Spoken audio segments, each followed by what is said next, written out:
Early वैदिक period और वैदिक हरियाणा। कल्पना कीजिए, आज से लगभग 3500 वर्ष पहले जब भारतीय सभ्यता का एक नया अध्याय शुरू हो रहा था। यही था अर्ली वैदिक पीरियड, जो लगभग 1500 ईसा पूर्व से 1000 ईसा पूर्व तक माना जाता है। इसी काल में आर्यों का आगमन सप्त सिंधु क्षेत्र में हुआ और हरियाणा वैदिक सभ्यता का एक प्रमुख केंद्र बनकर उभरा।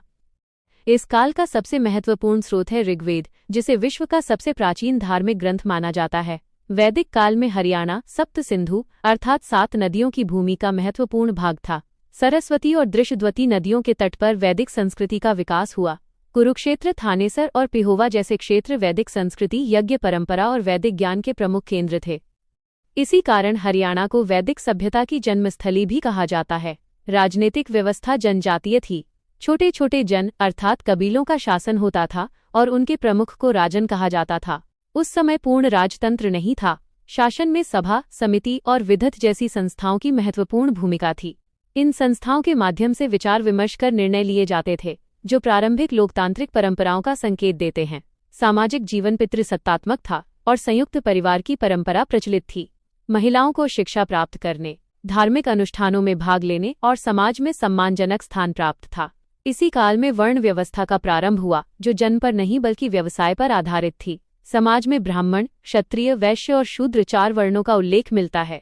आर्थिक जीवन का आधार पशुपालन और कृषि था। गाय को समृद्धि और संपत्ति का प्रतीक माना जाता था। जौ और गेहूं प्रमुख फसलें थीं तथा मिट्टी के बर्तन बनाना, बुनाई और बढ़ईगिरी जैसे कुटीर उद्योग भी विकसित थे।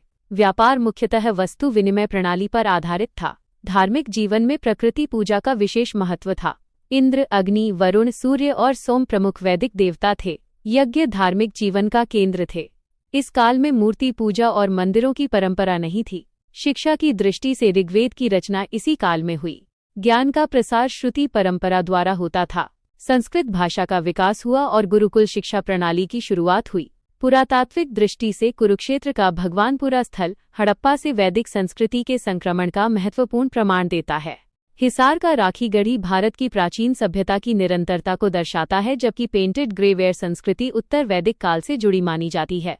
आज हरियाणा सरकार सरस्वती हेरिटेज डेवलपमेंट प्रोजेक्ट, आदि बद्री विकास परियोजना, कुरुक्षेत्र विकास बोर्ड, प्रसाद योजना, आर्कियोलॉजिकल सर्वे ऑफ इंडिया तथा सरस्वती हेरिटेज सर्किट जैसी पहलों के माध्यम से इस गौरवशाली विरासत का संरक्षण कर रही है। निष्कर्ष के रूप में अर्ली वैदिक पीरियड ने भारतीय सभ्यता की राजनीतिक, सामाजिक, धार्मिक और सांस्कृतिक नींव रखी, जबकि हरियाणा इस महान वैदिक परंपरा का सबसे प्राचीन और महत्वपूर्ण केंद्र बनकर उभरा। इसलिए वैदिक हरियाणा केवल इतिहास का विषय नहीं, बल्कि भारत की सांस्कृतिक पहचान का आधार है। धन्यवाद।